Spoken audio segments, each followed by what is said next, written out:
That got caught. They should trim the hooks in here. Oh, look. Okay. Well, I don't sympathize with it. Doesn't help you. Yes, it does. It does. A lot of Traveling to the right. that were captured on camera by Kubrick's daughter Vivian, who filmed a short behind-the-scenes documentary on set of production. Oh, come on. What do you mean? Killing ourselves out here, and you're going to be ready. I am too. I'm standing right by the door. No, I Yeah, can't but when you hear. came in like this, it is. We're sitting there so they...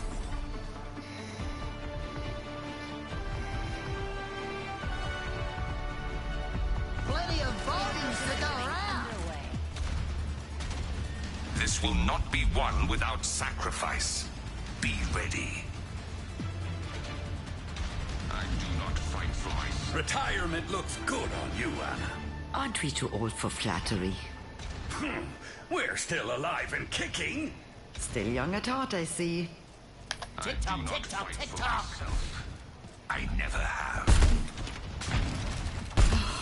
A mother's work is never done.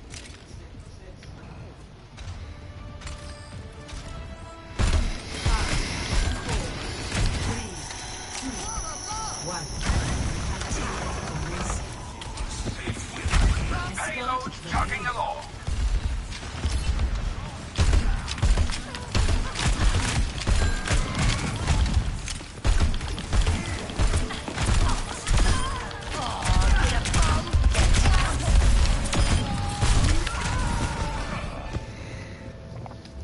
I was absolutely flanking them all from the back.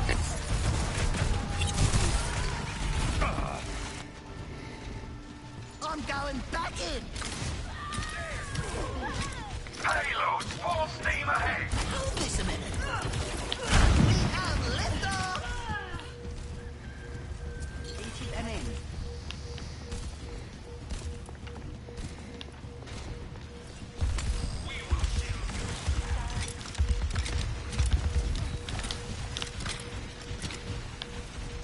The pleasure is mine.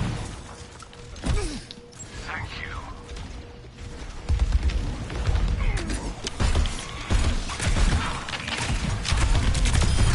That's why I'm famous.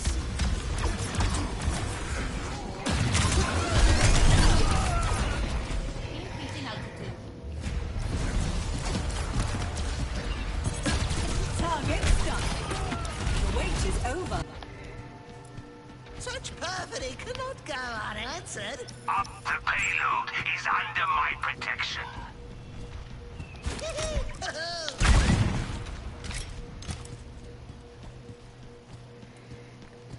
The payload has reached the checkpoint.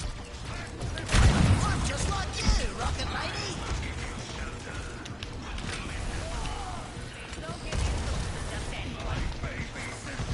I don't think so. Heading you off. I am grateful. Free to engage.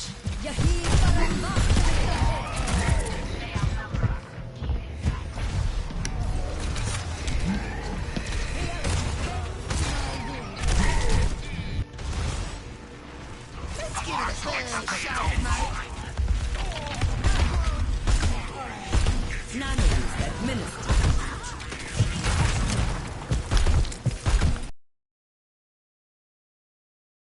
Setting on target.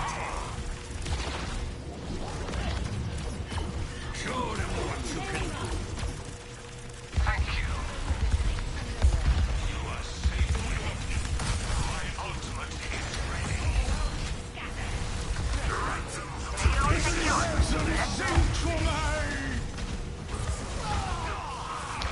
Fire in the hole! That tire pop you!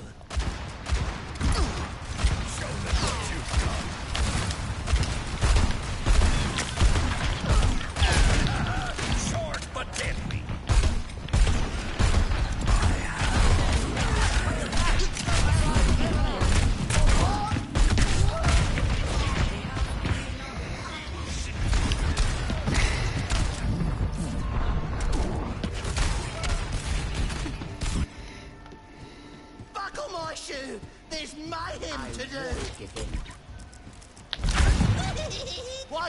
I've stopped.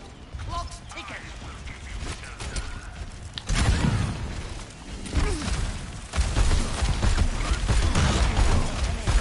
Setting out the welcome mat.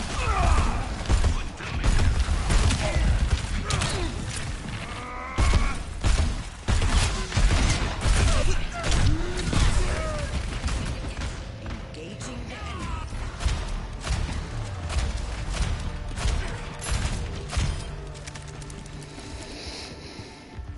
Can't keep a bad lad down.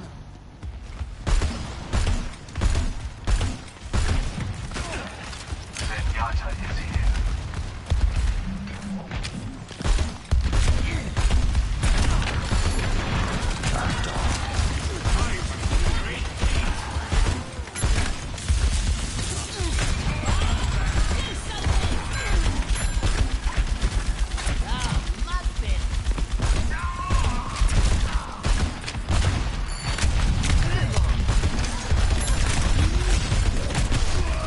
What was I stuck on? What was I stuck on? I was stuck on some wall. I don't know. I can't even get it. Production took the better part of a year. The long months of stress ended up affecting Duval's health. From May until October, I was really in and out of ill health. Now, I'm never in favor of abusing actors for the sake of a performance, but obviously it's worth hearing Shelley Duvall's own words on the matter. If it hadn't been for that, volley of ideas and sometimes butting of heads together, it wouldn't have come out as good as it did. So I resented Stanley at times because he pushed me, and it hurt. But why do you want to do this to me? How can you do this to me? We had the same end in mind. It was just that sometimes we differed in our means. And by the end, the means met. And I find I really respect him and really like him, both as a person and as a director. I mean, I'm amazed. Also, for the record, I think Duvall's performance is perfect. It really sells how terrifying the hotel and her husband are. Jack yells at Wendy to give him a bath and promises not to hurt her with it. I'm not gonna hurt you. I'm just gonna bash your brains. Oh, he'll bash her brains in painlessly, I guess. A grand slam slugger, Wendy is not, but she still manages to land a blow to Jack's head that knocks him down the stairs. She drags his sorry ass through the kitchen and into the pantry, which she locks him inside of before arming herself with a knife. When she tells him she's gonna take Danny on the snowcat back to civilization, he tells her she's got another thing coming. As turns out, this crazy son of a bitch went ahead and corrected the snowcat too. Aw, poor Danny. Later on that day, Jack awakens from a sack nap next to a snack stack, the voice of Delbert Grady on the other side of the door. Grady tells Jack he's gotta get his ass into gear and correct his meddling family. And when Jack promises he will, he's rewarded with the sound of the door unlocking. Whereas Stephen King's novel is unquestionably supernatural, Kubrick's movie, for the most part, is a little more ambiguous. A lot of the stuff that happens can be explained away as a result of Jack's psyche breaking down. But a ghost unlocking the door is one of the strongest pieces of evidence towards this all happening for realsies. As Dick crawls his way towards the hotel, Danny grows more and more creepy, grabbing a knife like a little Mikey Myers and writing red rum on the door with lipstick. And check out what red rum actually means, Wendy. It's murder, just kind of backwards and with a corn arm. Neat, huh? Jack begins axing his way into the apartment, which causes Wendy and Danny to flee to the bathroom. Although Danny is able to get out of the small window and have a fun time just can't squeeze her way out. And so she's in the bathroom for the movie's most enduring and iconic scene, which took 3 entire days to shoot. That had to be helly on Shelley Duvall, since her character is a shrieking mess the whole time. But there's no one watching this video who hasn't seen a parody of this scene in one form or another, even if it's just a riff on Jack's Ed McMahon quote that was actually improvised by Nicholson on set. Here's Johnny. Wendy slashes Jack's hand before their deadly game is paused due to them hearing Dick's snowcat arrive outside. Uh-oh, Jack, better get out there and do some more correcting. Dick Halloran, who has traveled so far and so urgently, wanders through the empty hotel, calling out an offer of help. Hello? Anybody here? Ah! Son of a bitch, the scat man Man is down, folks. I repeat, the Scat Man is down. Which is a movie invention, by the way. Dick Halloran survives in the book. He's also alive at the beginning of the Dr. Sleep book, so I'm curious to see what they do with that in the Dr. Sleep movie. Jack finds Danny hiding and chases him around as Wendy runs through the hotel, finally seeing spooky stuff for herself, including something she's not supposed to be seeing. Hey, no chicks allowed, lady. Only guys and, fair guys. Go hang out with that dead dick over there. Or with this bleedy head ghost guy.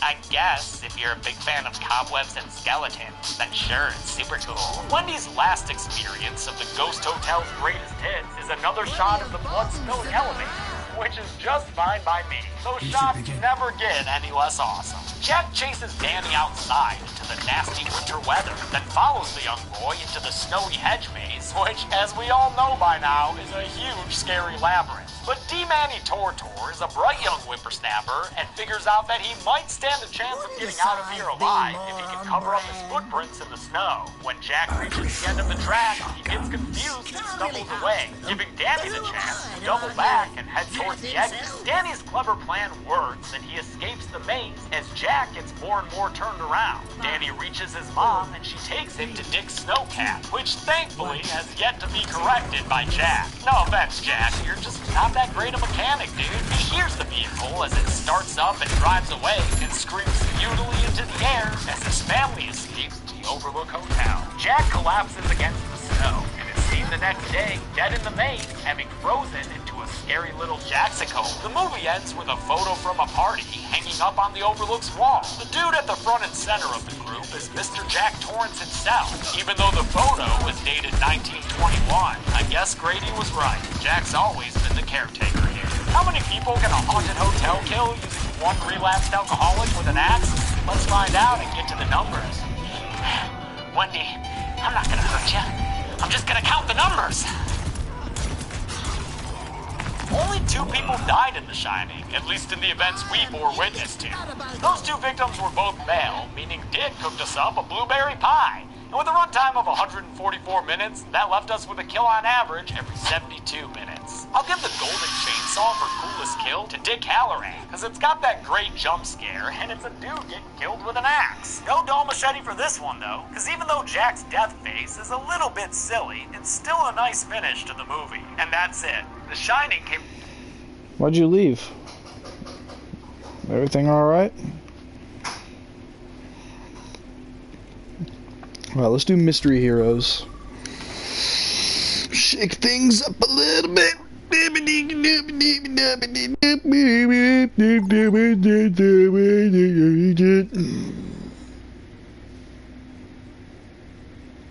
Oh, shoot. I did not know that. Hang on.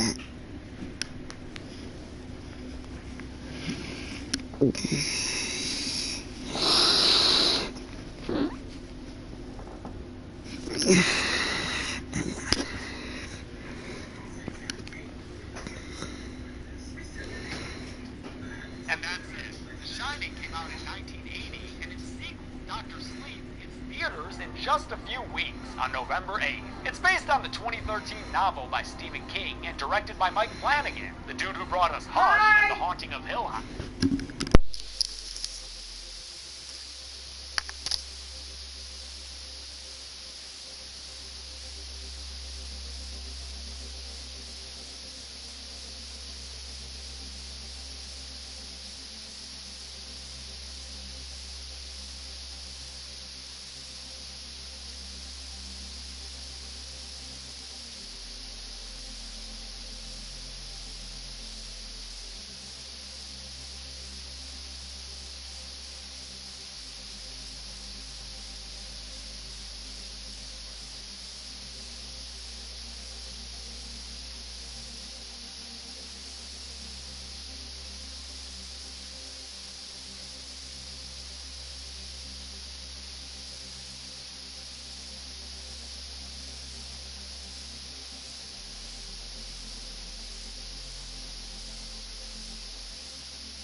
Bert's license plate returns, as does the Grady chain from Part 2, which they'll use to lure a graboid out into the open. They're trying to get it to swallow a big bag of Trinkerade. But before they can do that, this stock footage of a graboid from the first film literally barrels into Bert, and in a shocking twist, ingests our franchise hero. Of course, if you've seen any of the posters for the next 4 movies, you'll know that this is just a clever fake-out. Bert tells Jack he's running out of air and needs him to Let's do corral mystery the graboid heroes. towards his graboid wall. So, Desert Jack's off. I mean, he left. He left on a high-speed chase that sends him through a fence and our first graboid to the hunting lodge. With the graboid dead and Bert running out of time, Jack gets a groovy plan and starts digging like a moron before going all Ash Williams on the beast in a fun and sloppy sequence, which actor Sean was a little freaked out about. Don't let me hit this guy with this chainsaw, because my life will be over. Jody shows up for no good reason, and Bert is rebirthed into the franchise in a fun yet uncomfortable scene for Michael Gross. It was cold. It was a little like being in a grave. It was a little scary. But that didn't stop this professional from completely nailing the scene. I prefer. Looks like I'm Soldier 76.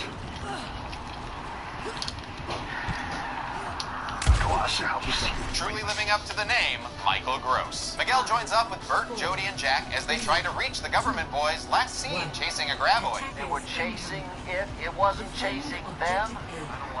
And I don't like that Dr. Merlis just got here looking like he came from a foam party in Ibiza. Turns out he sprayed himself with a fire extinguisher to stay cold when confronted with a bunch of shriekers, adding another graboid to the hunting log since it died during the shrieker burn. Merlis then channels slow ass forever to explain where the other agents are.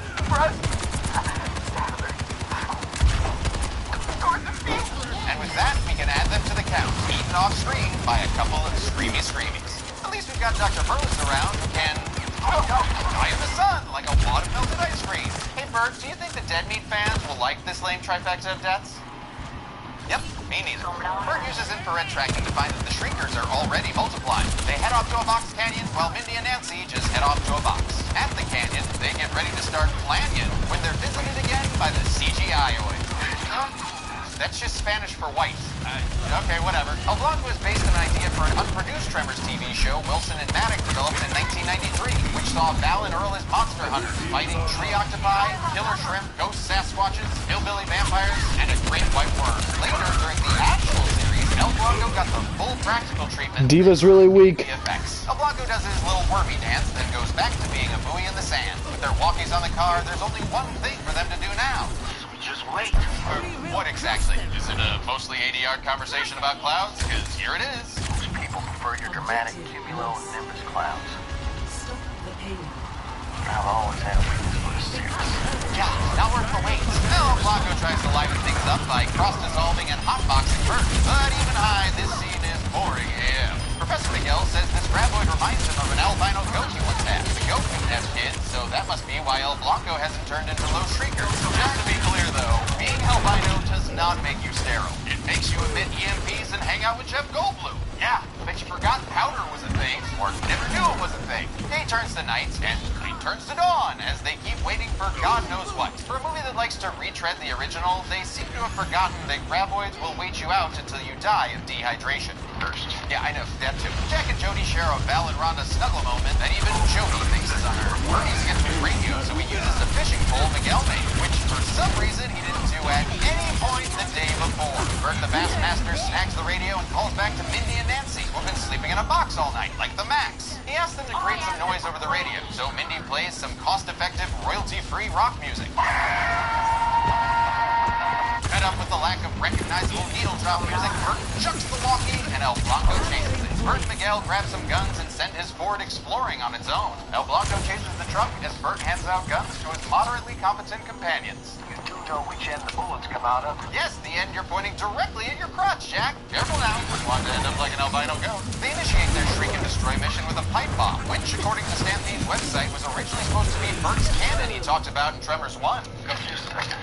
Cannon is. A cannon. But, you know, budget. In the explosion's aftermath, it appears the Shriekers suffered a total protonic reversal, because there ain't nothing left. Except for these husks, similar to a snake when they shed their skin. I don't like that. Well, too bad, Bertie buddy, because just like in comedy, graboids always come in threes. Jody spots something behind the fence, giving us our first look at the... Yeah, go ahead and kill me. Bridget is so bad. Blaster! A name I'm surprised they got away with, since this is the only PG Tremors movie. And how did they get that name? Well, that would be Jody taking after her Uncle Walter. Ass blasters, how's that? Sounds like a porno film. I'm Moron Zavojic, owner of Planet Zorkin Arcade. If you kids love the Graboid arcade game, then I got a new game I can't wait to play with you. It's called Ass Blasters.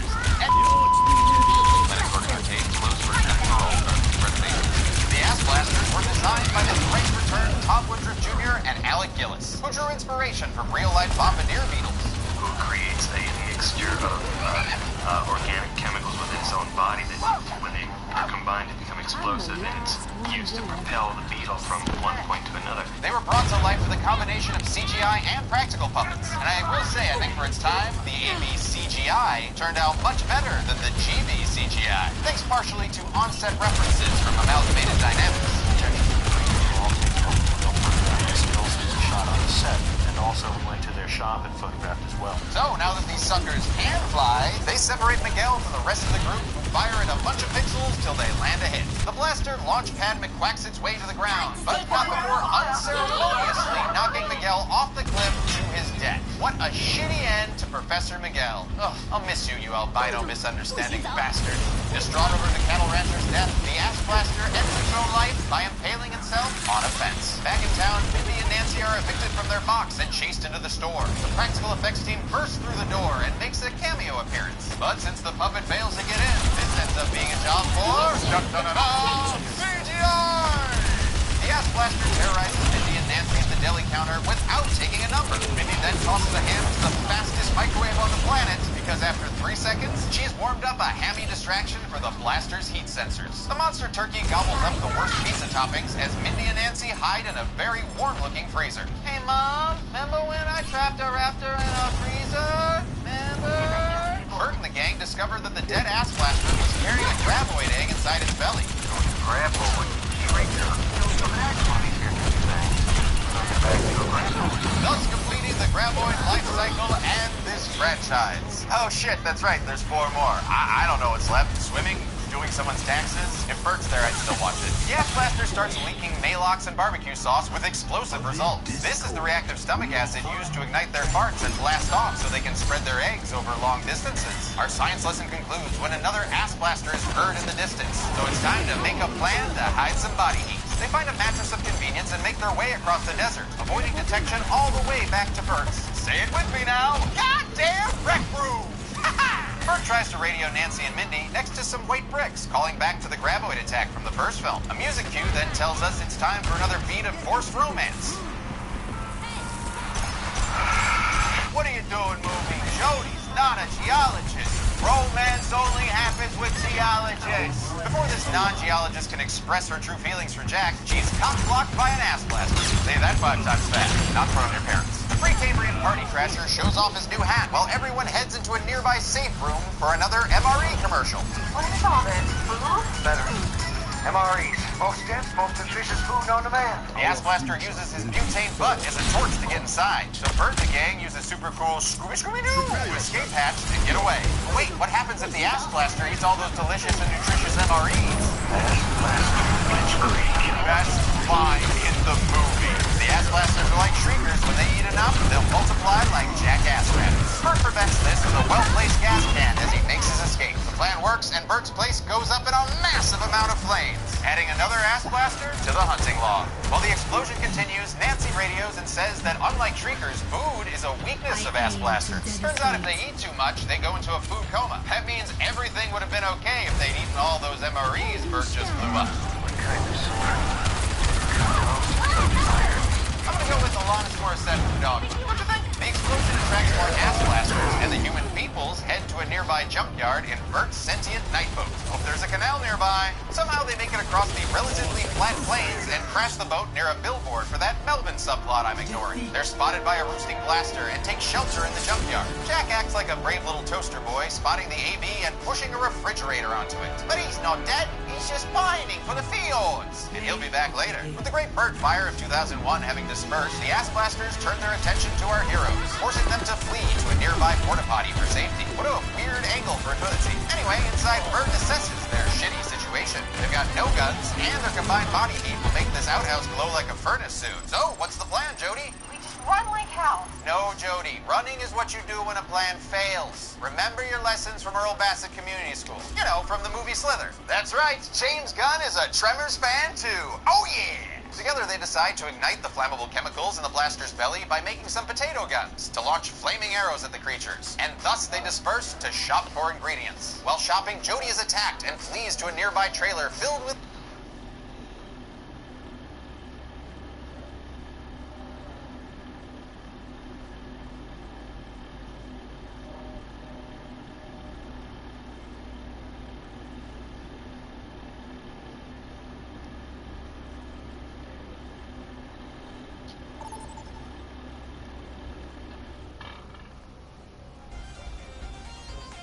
Now traveling to the south.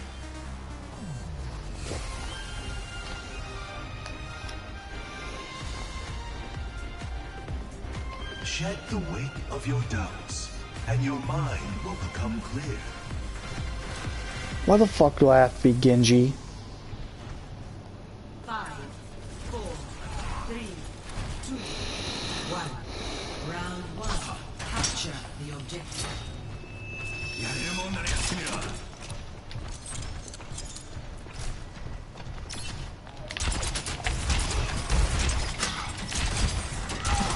Just kill me. I don't want to be Genji. Kill me.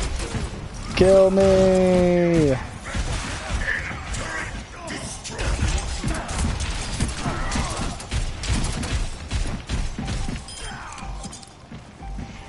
Objective mine.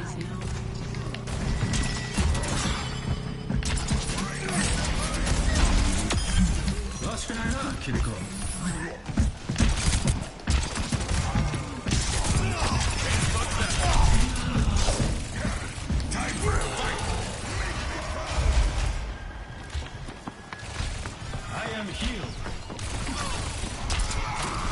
Thank you.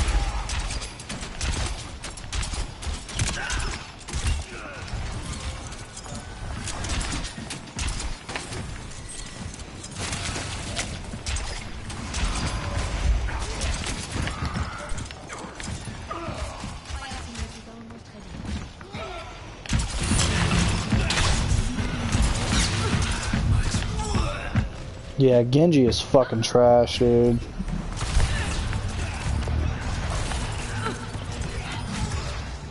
Against Zarya, I had no. No one can hide from my sight.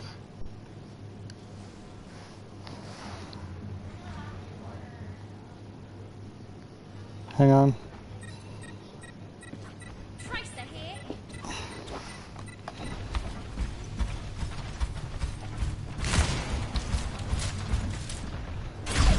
At least I get a decent hero.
No one can hide from my sight. First round 1.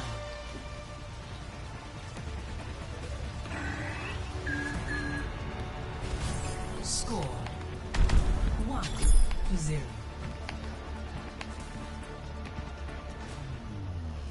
Every soldier needs a cause.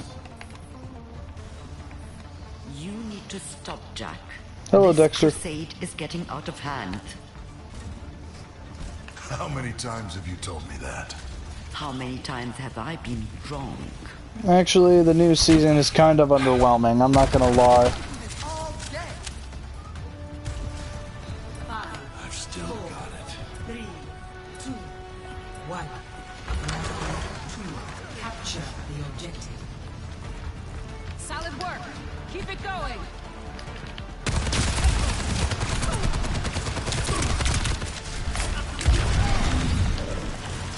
Everyone heal up.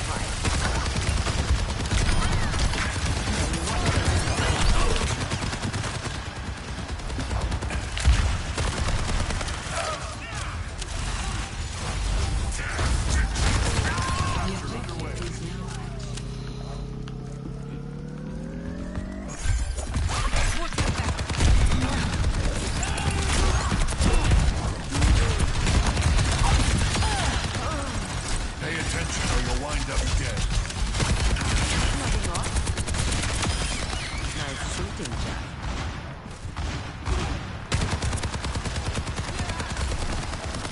Soldier 76 is actually not that bad. He's way better than Genji, that's for fucking sure.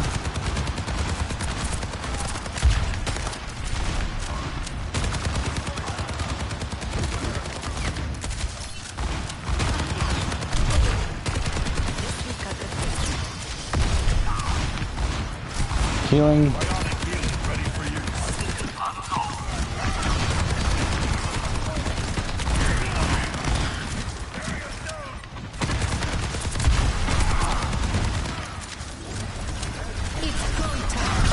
Dude, I fucking love Junkrat. Junkrat is so awesome. But the reason why I'm Soldier 76 is because I'm doing mystery heroes right now.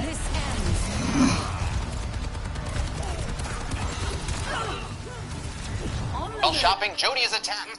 He's to a nearby trailer. Be forged. Of course I'm Doomfist.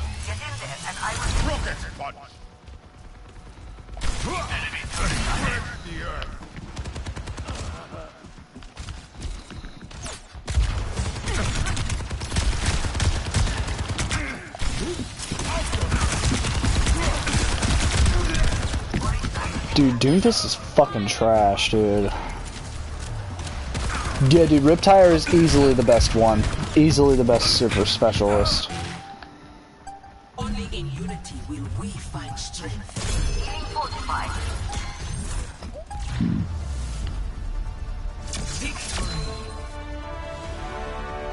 I wonder who got the play of the game.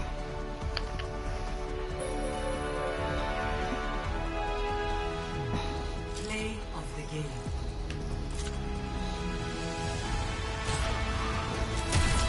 This ends now. Double. I warned you.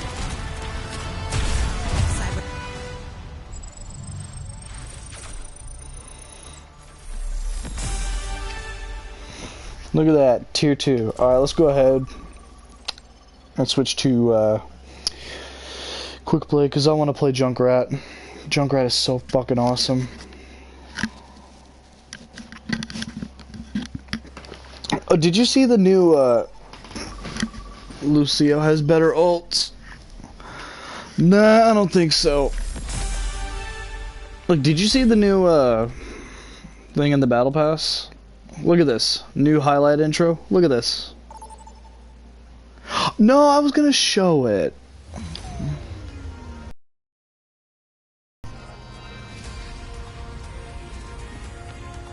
Why don't you be Lucio then instead of being freaking a tank then? Show me how it's done, then I'll show you since I need to update. Alright, man.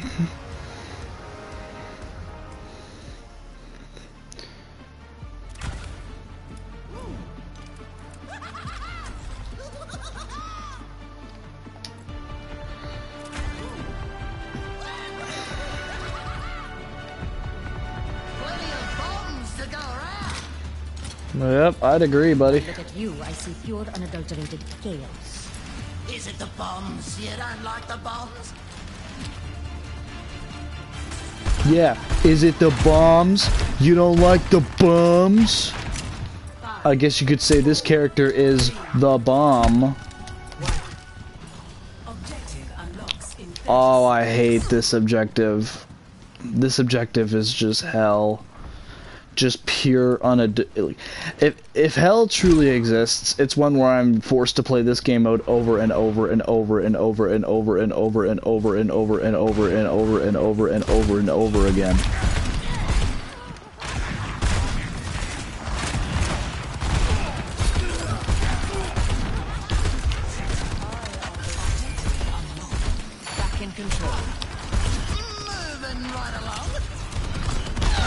Moving right along.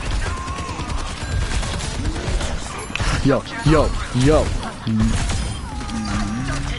Took the robot. Give it back.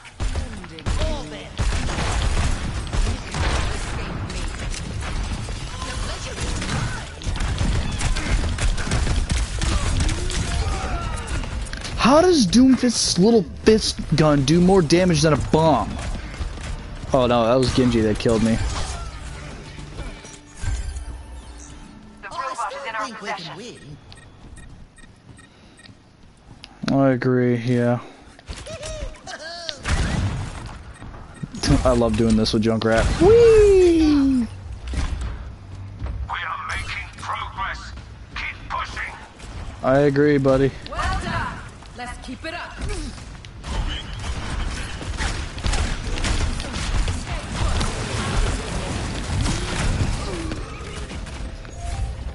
I also love that he drops bombs as he dies.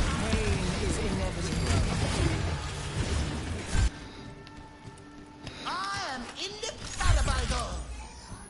Back in control. Hey, it's Kiriko. Hey Kiriko, you want to give me a boost? You don't have to. Let the push commence.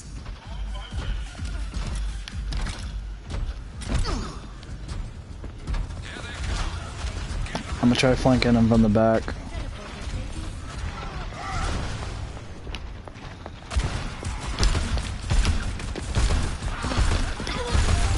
Flanking him from the back.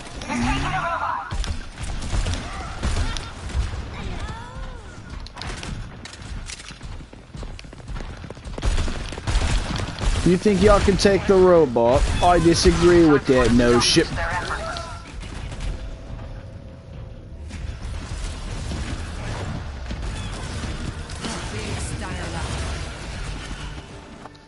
They have nearly matched our progress. There's mayhem to do.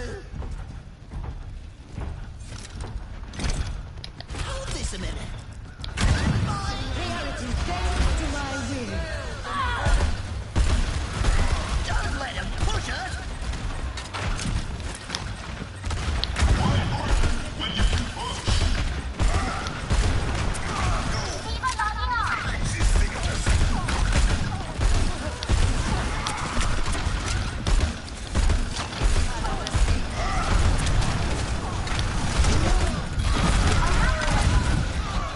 Ooh, Riptire. Riptire's ready.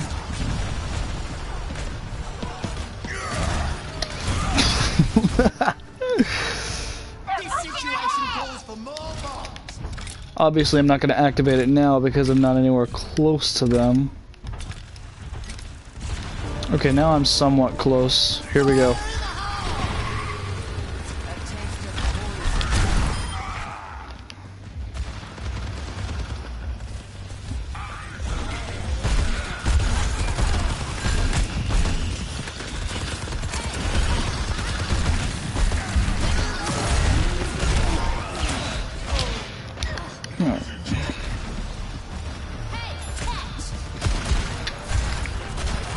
How can Ash's gun shoot that far? It's a shotgun.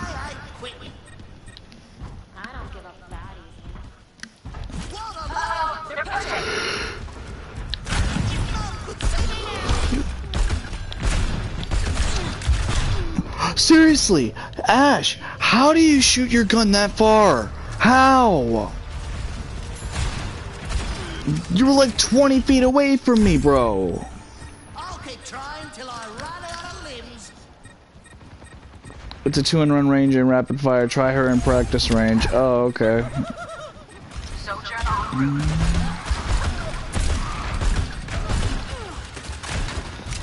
Go ahead. You want to keep coming? Let's take care of them. Oh, they got a mercy. They got a mercy.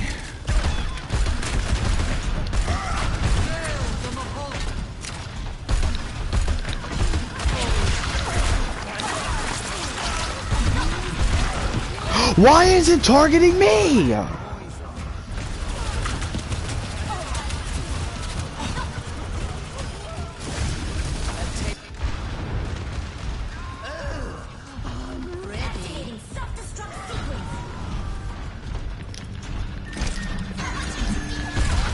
That would make it obvious, though.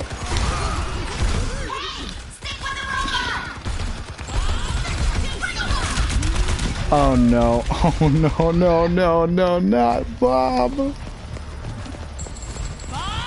do something. Oh, I still think we can win. Bye, my little friend.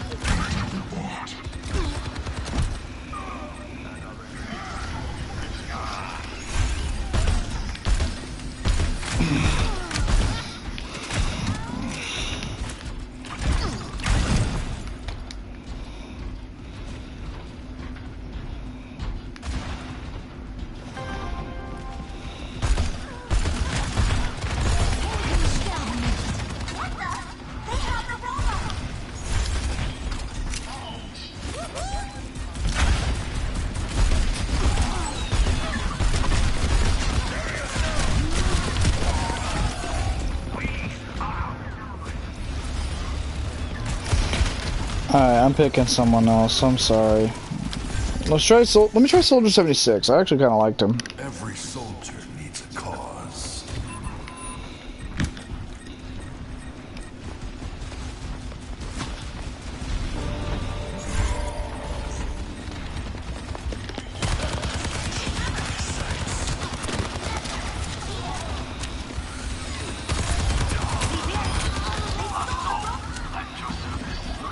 Okay, I took care of Mercy. Much better.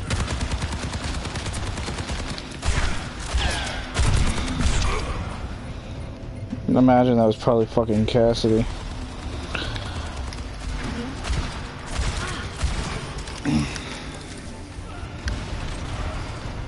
Someone needs to fill this out.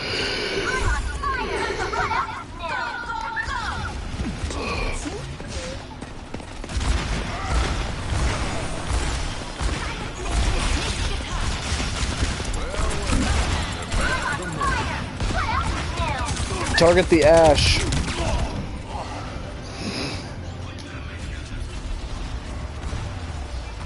Alright, Sigma time.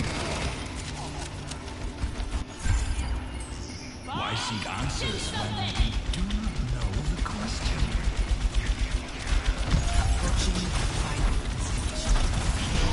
No, you don't. Actuating the barrier.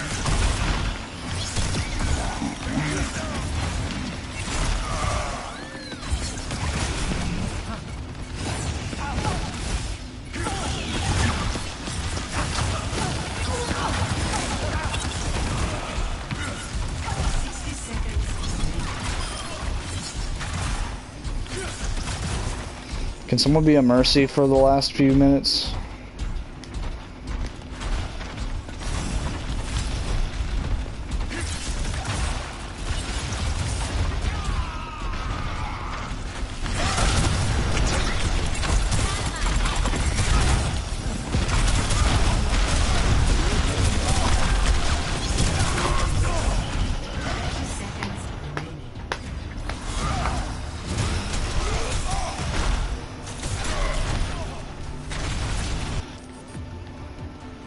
It seems I lost my balance.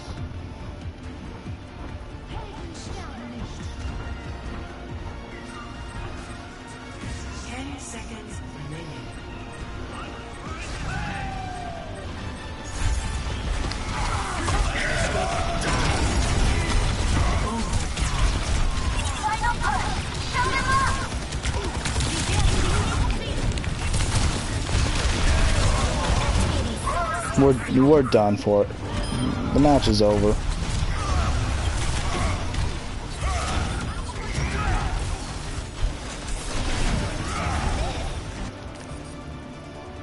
A revelation was within my reach. Your carrier here!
Welcome to Oasis.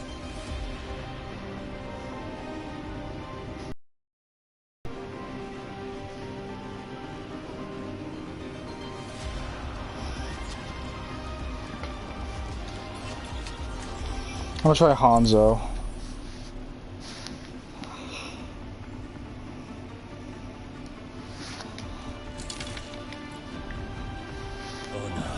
Is all I have left. 这个世界需要我们。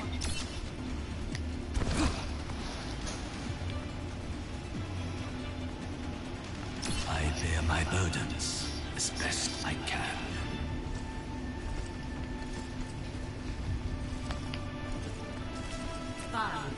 Expect nothing. 3, 2, 1. Round 1. Capture the objective. Do not falter, and you will not fail.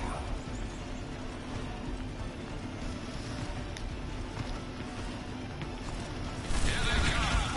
Get ready. Take everything from them.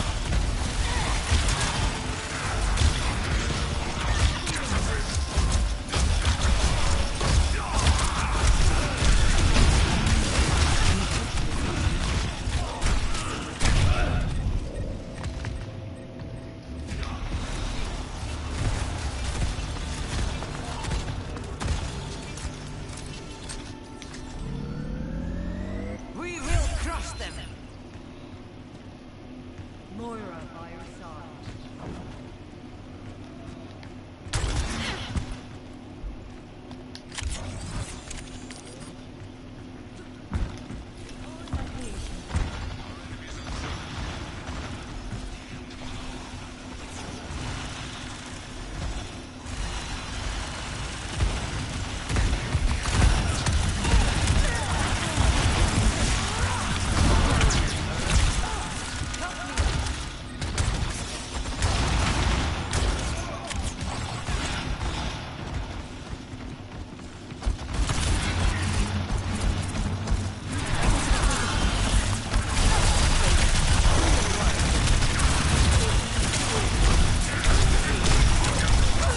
How?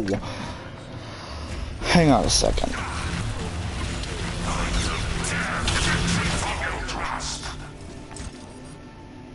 A danger foreseen is half avoided.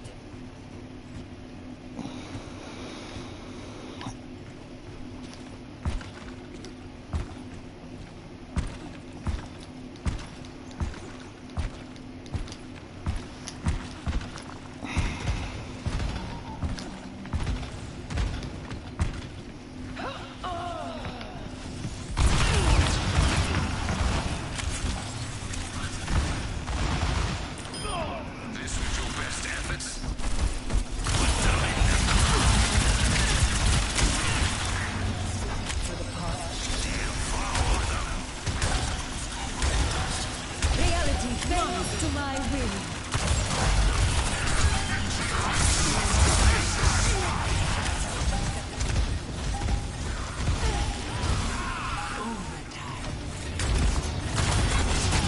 Surrender to my will.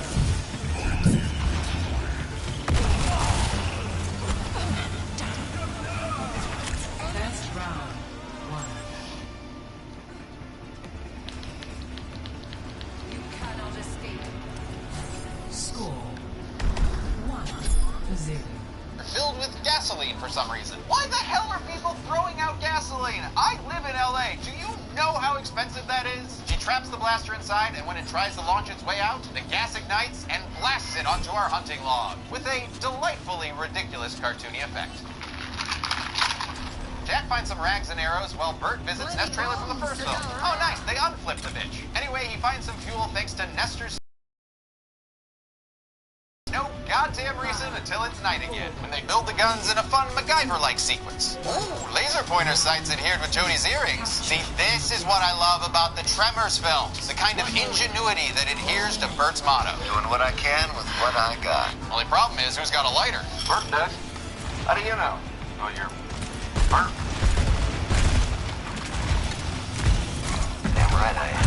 Okay, well, I'll give you that one. That is good writing, because it's within character and is a solid joke. Take note, convenient plot boats and mattresses of earlier. Looks like it's time to test their invention on an incoming AV. They light that sucker up, resulting in a triumphant explosion of way too many dry guts from odd angles. Damn it, is that PA from Part 2 back? Well, in any case, this hunting log edition gives us another great Bert line. And that's why we're at the top of the food chain. The next ass blaster attacks the trailer, comically knocking down Bert like a blood bucket at prom. Jody takes charge and shoots the blaster from a second skylight. The ass blaster explodes in stuttery slow motion and takes out the side of the mobile home with it.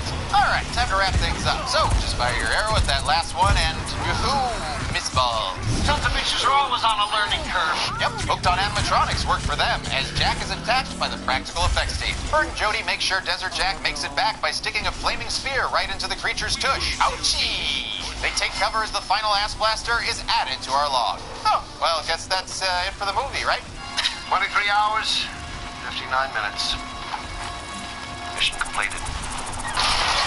Whoops, forgot about El Blanco. How the hell does that thing keep following Bert? Watch. Stop it, please! I'm begging you. Bert is knocked out of the trailer and lamely snagged on a mattress spring. But thanks to some quick feet and quick thinking from Desert Jack, the watch is turned into a dinner bell, which he reverse filmed sticks to the ass blaster that was crushed by the refrigerator earlier. The plan works, and El Blanco gets a very spicy tossed salad for dinner, proving once and for all that graboids rule the earth, and are also fucking cannibals. The next day, there's an ass blaster on display at Chang's Market. It's the one Mindy and Nancy put into a food coma, and it's fetching boku bucks as they sell it to a couple of guys in Vegas. Siegfried, Roy, he's all yours. Time to wrap up our subpar romance plot with Jody. Am I watching movie recaps? No, actually, I'm watching Dead Meat, aka the kill count, where we tally up the victims in all our favorite horror movies or some shit. Leave me alone.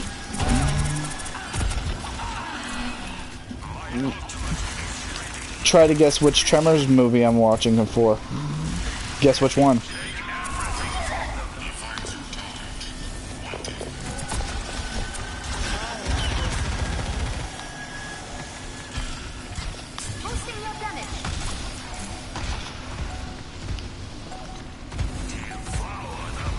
Damn it, how did you know?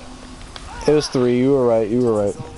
Going along with Jack, who got a new job managing a car wash in big speed. Oh. Meanwhile, Bert finishes out the movie with that Melvin subplot I've been ignoring. That little wedgie's been trying to buy up all the land in perfection, but Bert tells him it's a no-go because El Blanco is still alive. And because it's the last of its species, perfection has been deemed protected territory. So the movie ends with Bert driving off to film 13 episodes of the sci-fi Tremors series in Mexico. Anything to add, Melvin? God damn you, Bert! And I hate that hat! Was the third course in this big long smorgasbord of a franchise as filling as the first two? Let's find out and get to the numbers. Oh, well, looks like El Blanco's here. Still looks better in the CGI. Let's get to the numbers. It's me! I'm late, aren't 9 people died in Tremors 3, all men, giving us a chart bluer than the language used to describe this new graboid evolution. With a runtime of 104 minutes, that gave us a kill. Hang on, let's go at...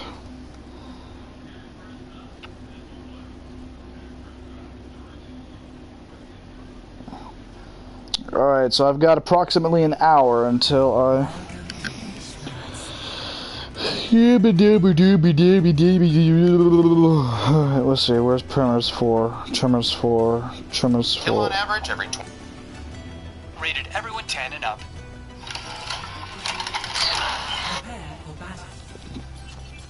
I'm looking at you, Tremors 5. Bert's hunting trophy goes to the Shrieker blown up by Bert's Lar Grizzly Big Bore single shot 50 caliber. Oh, fuck the name of this gun! Into a freeze frame.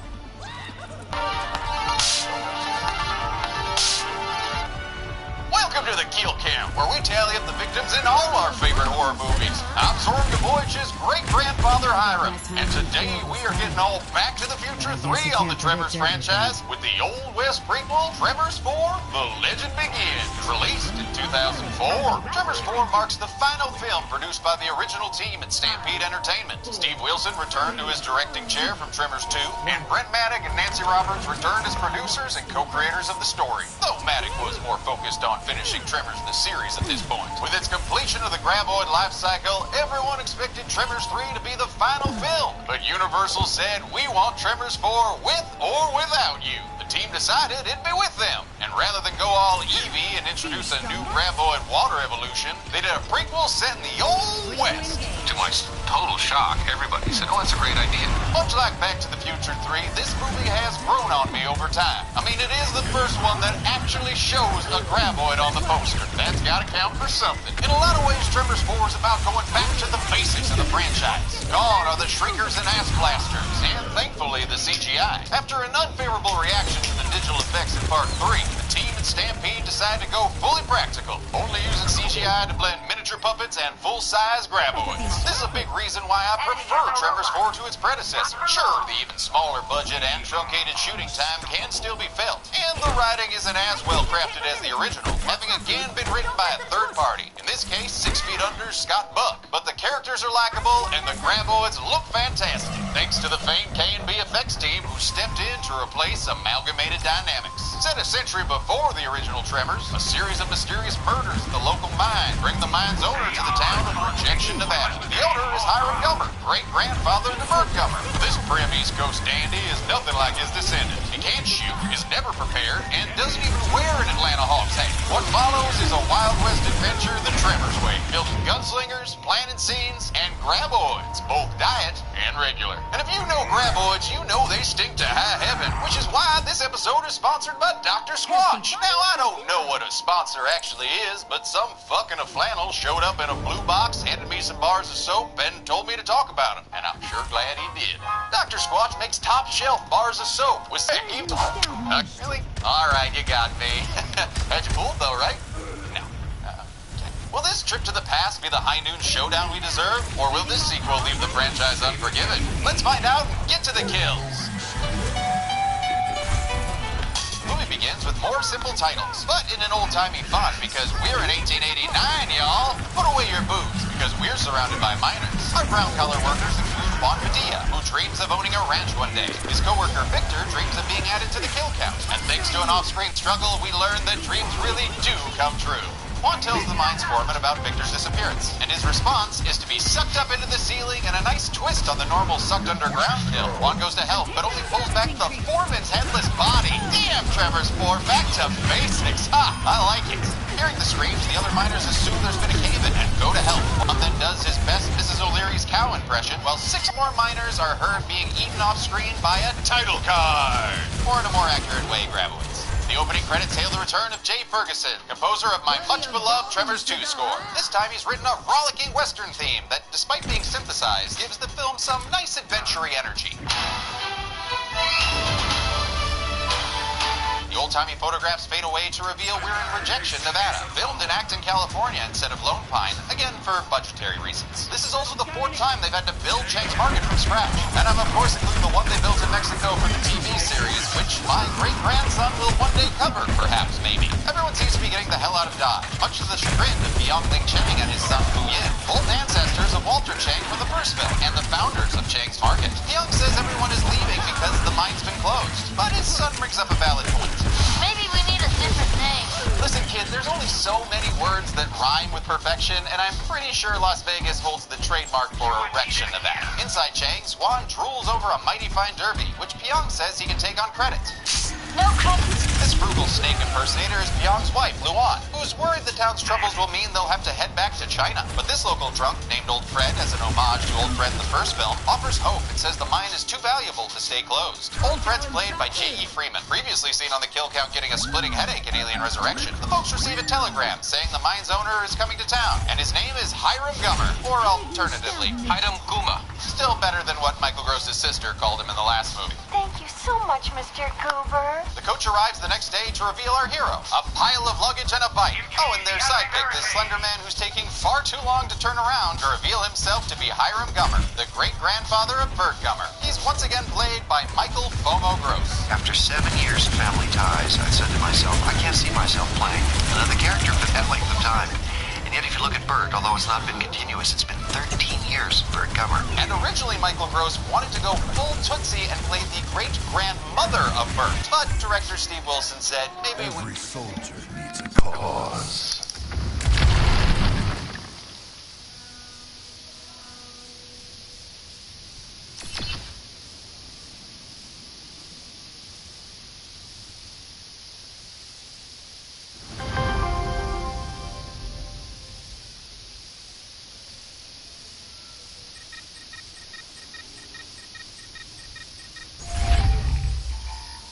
Need that robot back, pronto!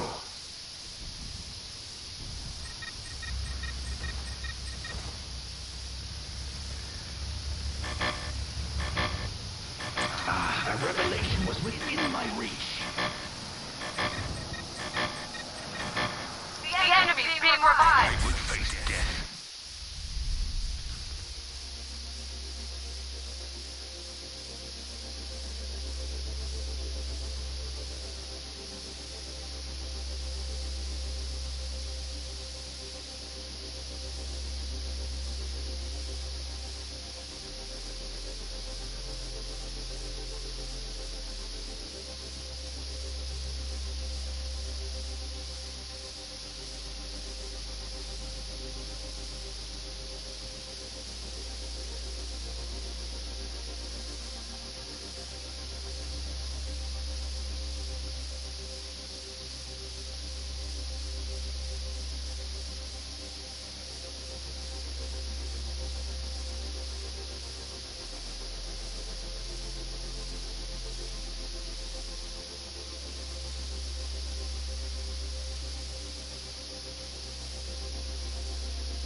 Damn it.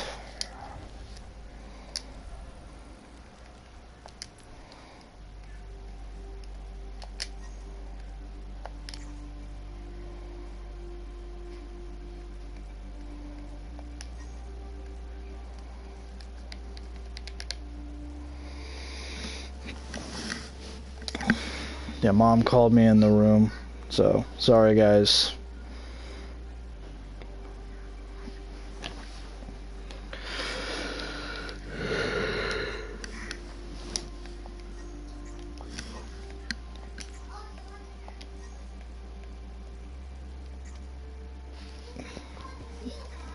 Start and leave, she's still in the game.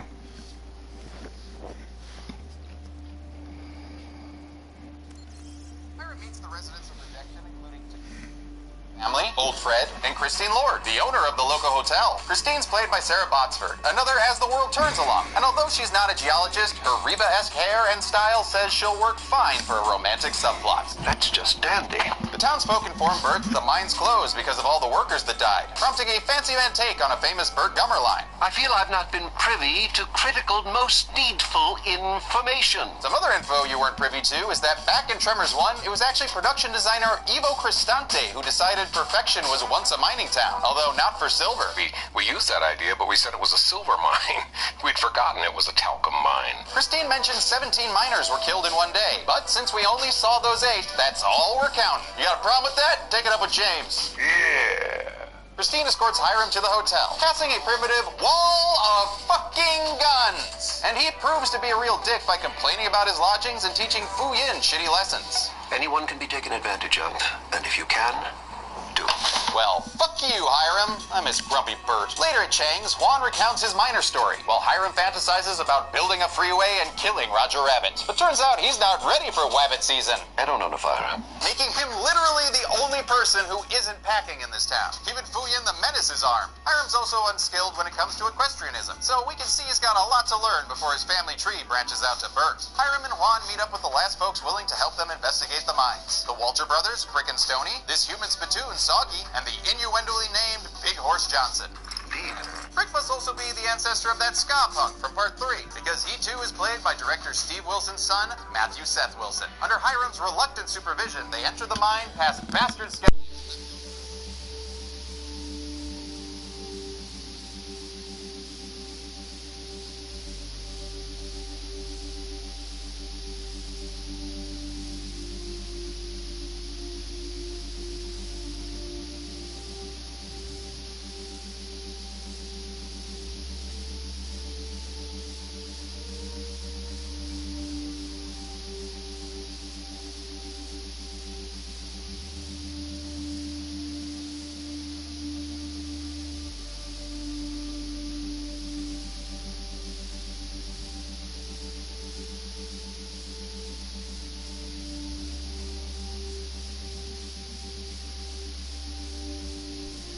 Juan likes hats fit, they reach the end of the mine to find no sign of the unknown killers. Hiram declares the mine's safe to reopen. That night they set up camp and Soggy busts out the old squeeze box. But since the boys aren't polka fans, they send Soggy Al Yankovic off to play for the horses. The accordion music accompanies some simple character backstory. Juan wants a ranch, and Hiram's a spoiled rich man. You always had everything, didn't you? Several of everything. I just like to get one or something. And what is that thing exactly? I just want me. Not tonight. The backstory soundtrack is cut short when Soggy is killed off screen and a PA tosses his accordion like they're chucking graboid guts. The horses, having seen the first film, book it out of there. Rick goes to find Soggy, but ends up getting eaten himself as another PA tosses dirt like it's wedding rice. His brother Stoney then heads over to discover a new mini-stage in the graboid life cycle. Ooh, it's a baby graboid! Also known as a dirt dragon, shooter, or grablet. Grablite? In any case, they were designed by K&B Effects under the direction of Greg Nicotero, the man responsible for all the best effects ever. But more specifically, he's worked on Army of Darkness, From Dusk Till Dawn, The Walking Dead, Jason Goes to Hell, Day of the Dead, Bride of Reanimator. I can do this all day. But credits aside, he followed Amalgamated Dynamics' lead on going back to nature when designing the baby graboids. So we made them look like Oh my grubs where they had fucking these god. infant...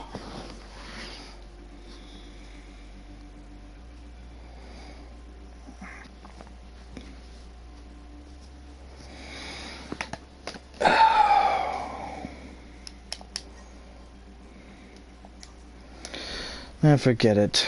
Looks like it's just you and me playing.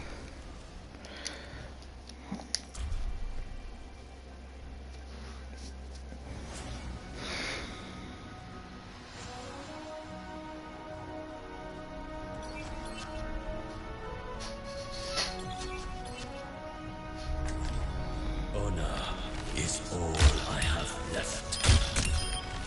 Double kill. A testament to my skill. Let's give him the war.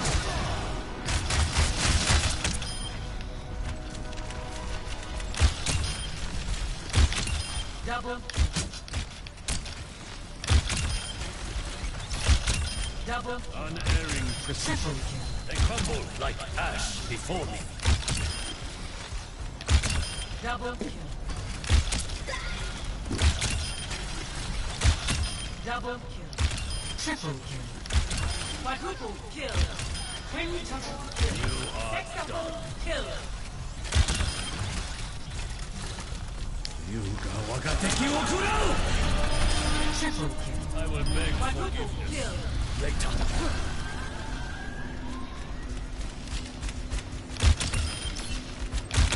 Double. My arrows fly. Triple kill.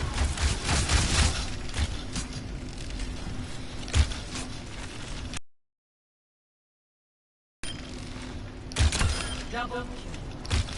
Triple kill. Don't you see? I will do what I must. A bitter end. We got there.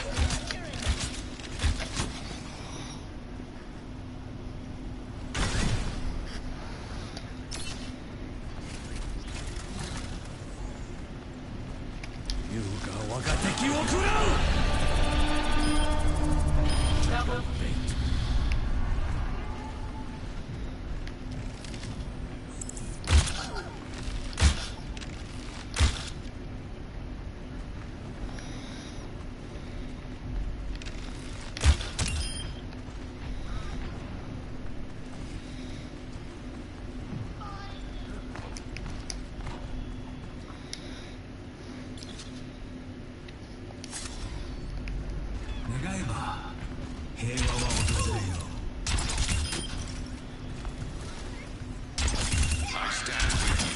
I have no idea.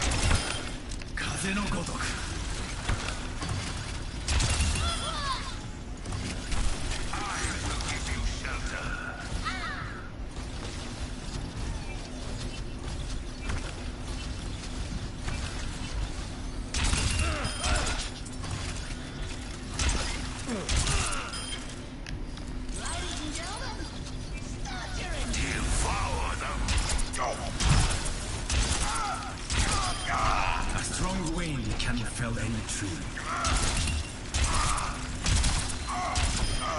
I expected more from the fabled.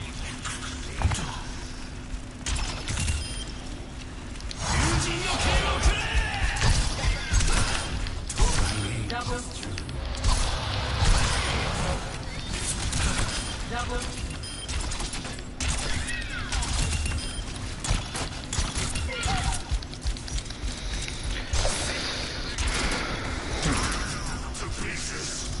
Put some air on that one, didn't I?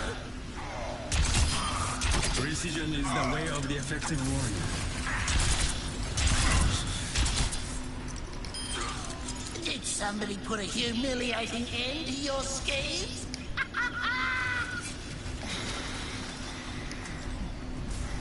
Come on, Snowball. We need your help.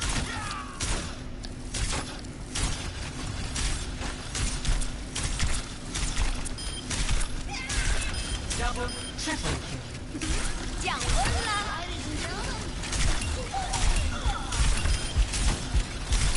Double kill. 冻住，不许走。Double.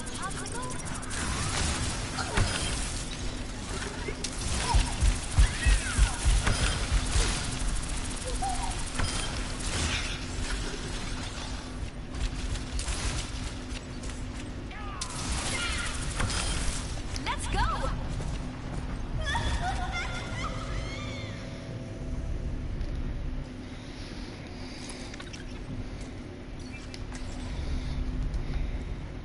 Strike from above. Switch.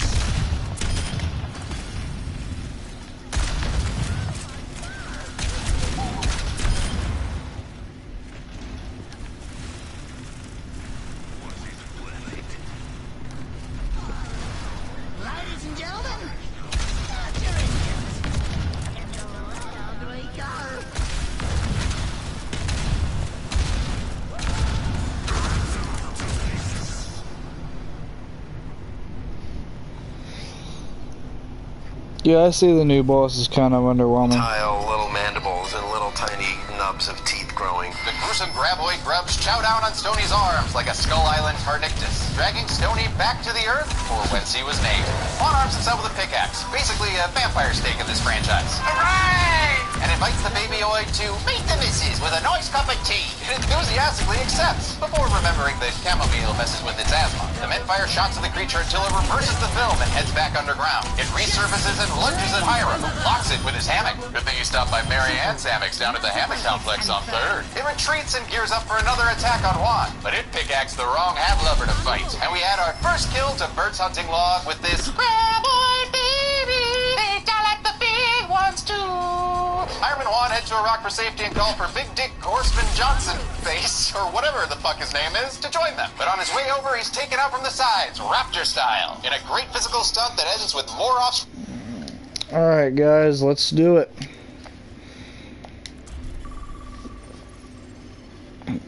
We'll see if the new map doesn't exist.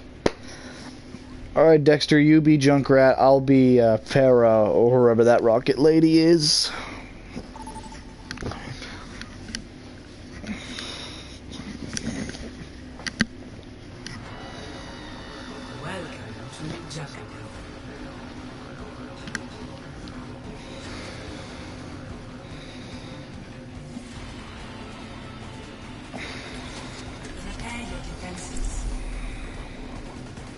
Star be Mercy. Or Moira. Actually be Moira, yeah. Strike from above. It's not my job to get you back alive, but stay...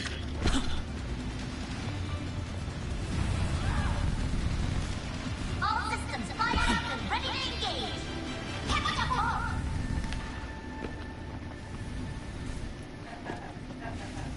A mech as flashy as yours will show up on every radar. That's just the way I like it. I craft my own arrows, each one a meditation.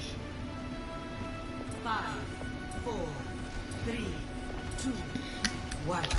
Attackers incoming. Just be trouble. Good.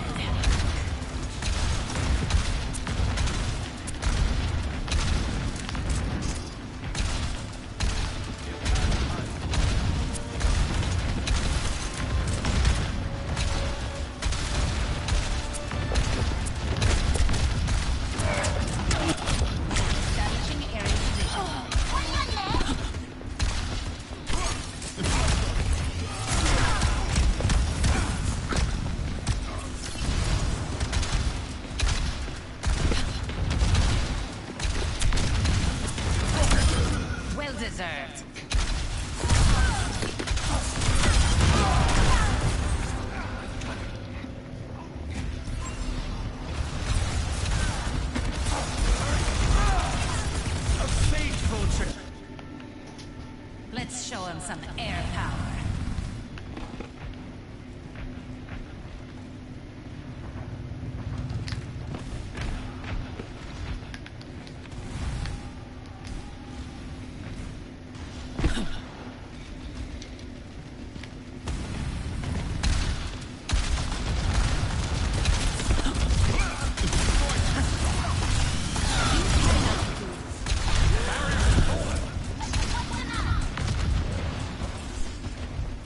I need healing.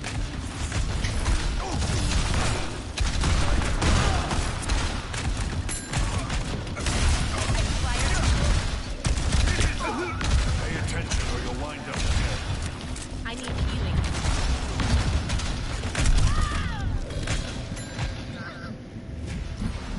Alright, who's the healer on the team? Who's the healer? Who's the healer? All systems nominal.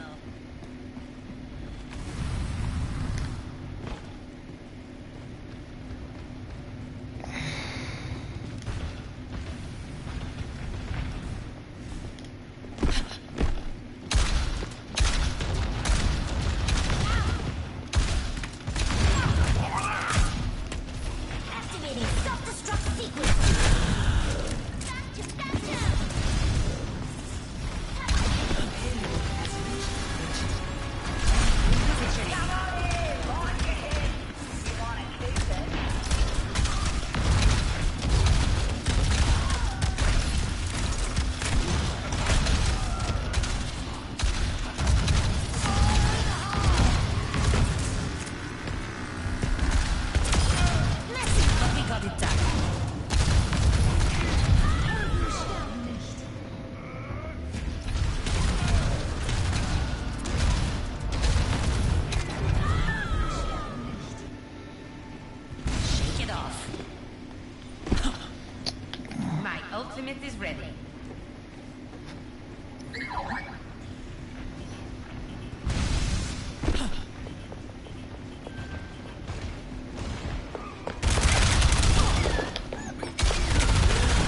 can repair.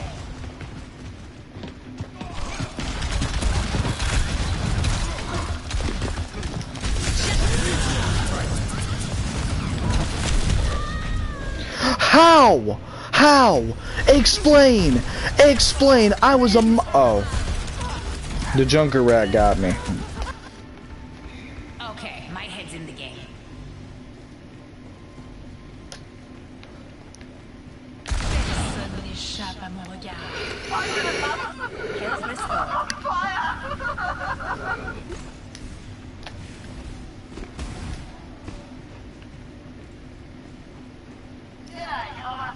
Got eyes on an enemy.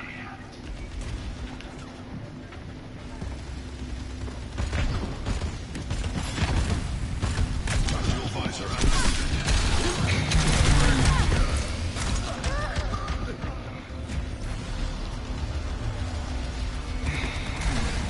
I'm gonna try and be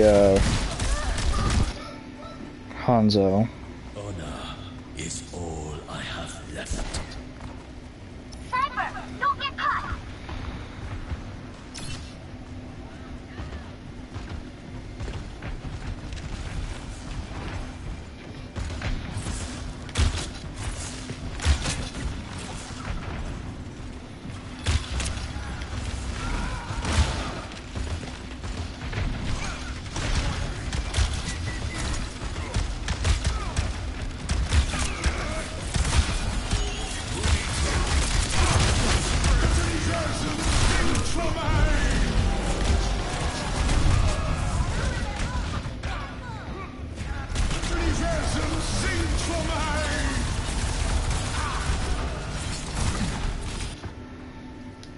This time, I will be sharper. Why seek answers when we do not know the question? His spawn room reminds me of that one scene in Family Guy where he tries to act like Scrooge McDuck and dive into a bunch of gold coins and he ends up breaking all his bones.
Don't worry, I'll be right behind you.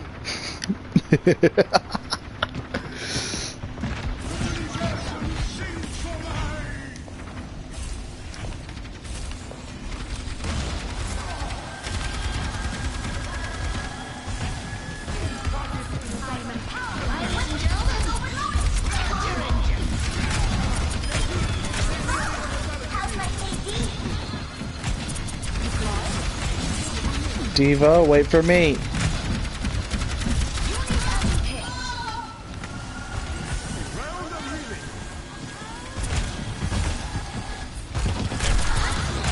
Protect me, Diva.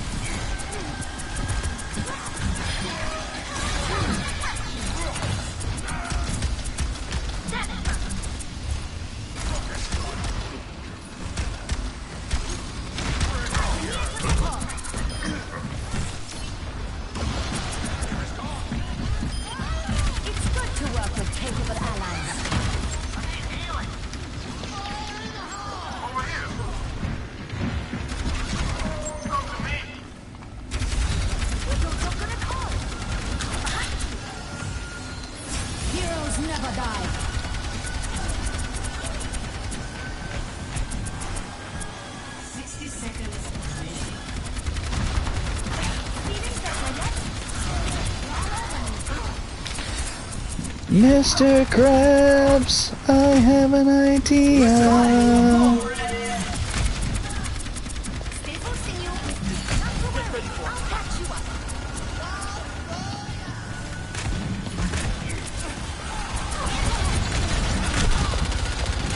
Diva? Diva!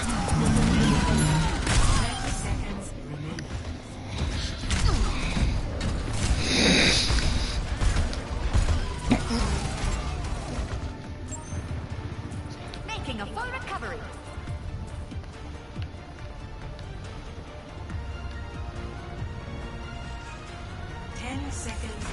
Hold on, I'll fix this twin! Activating self-destruct.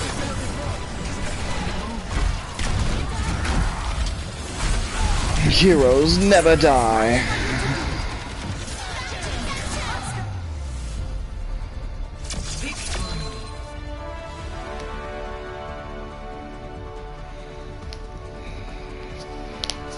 Stay as team, stay as team.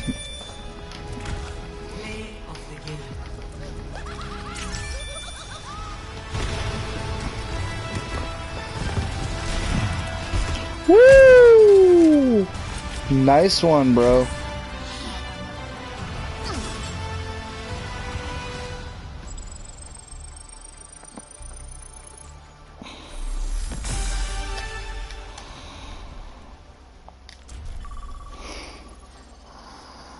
Apparently so.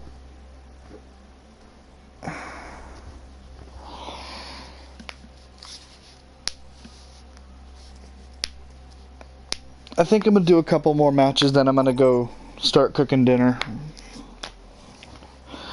The GF is coming over tonight. Welcome to Blizzard World.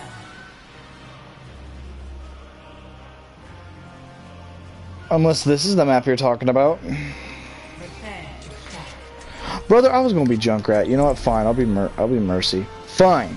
Fine, I'll be Mercy.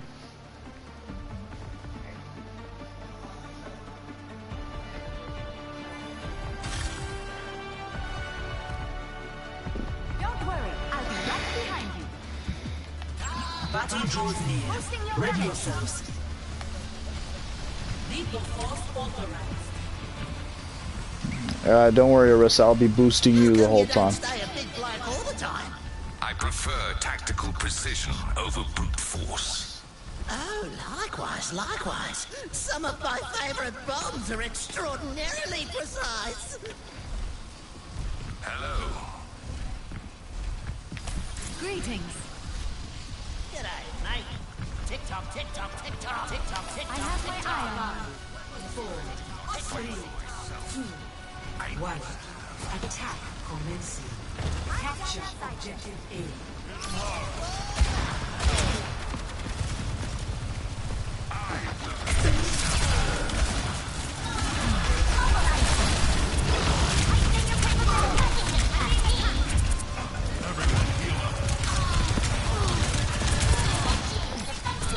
I swear to God, if I die.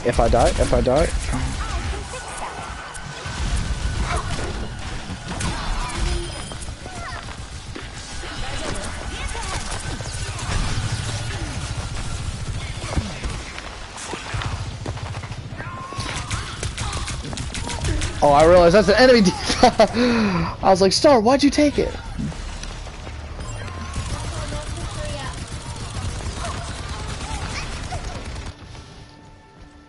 medical technology is truly extraordinary.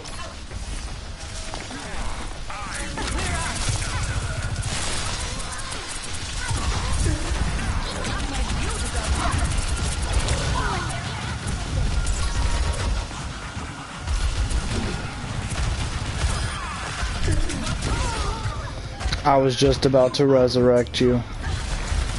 Alright, someone else be Mercy, dude. I'm not gonna heal the entire time. Why seek answers when we do not know the question?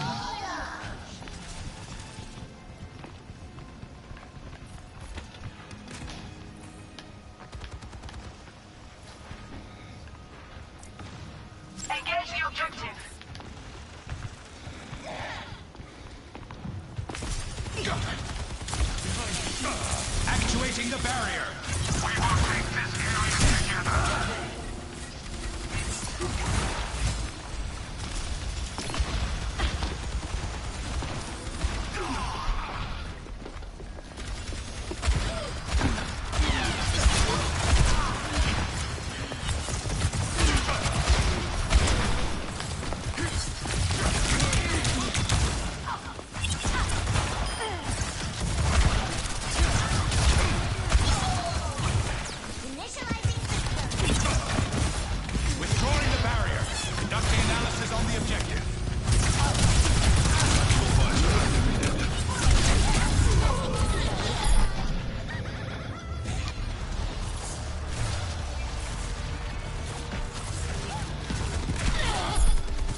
Objective A captured. Escort the payload.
I've been waiting for a challenge.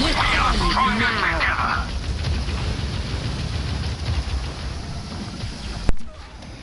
Probably should have trained a little more on Widowmaker. Yes, ma'am.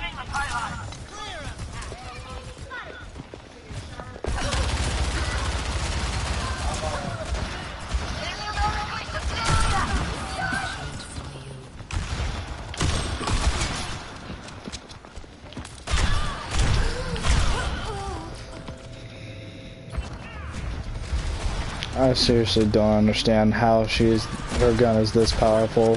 When every time I've used Ash, Cheers, love! It's time to save the world!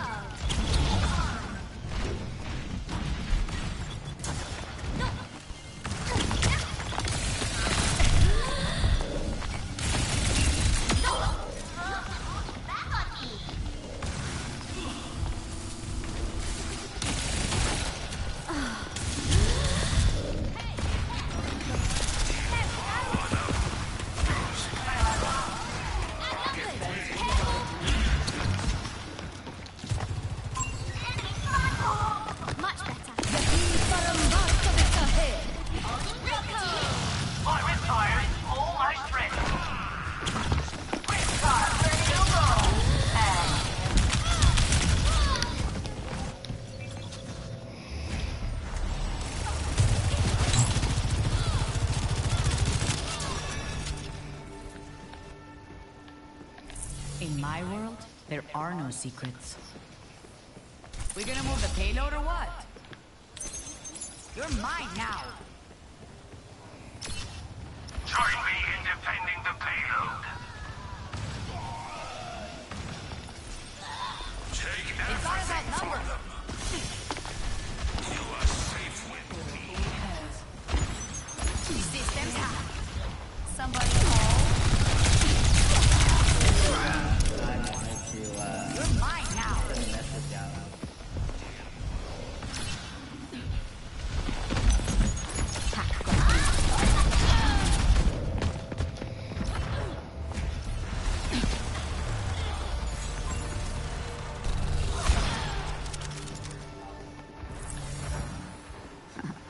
They really system compromised.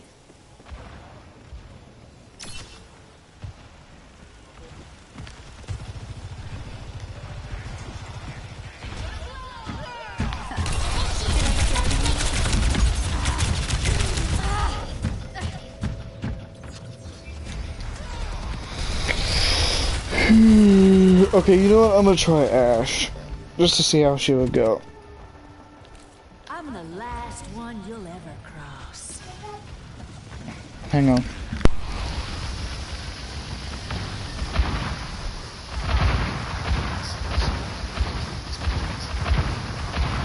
The payload must be defended.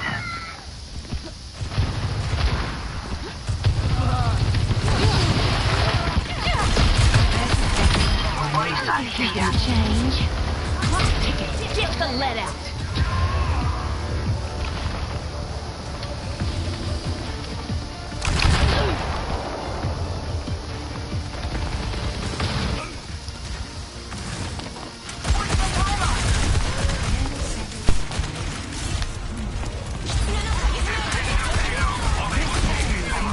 Alright, be right back.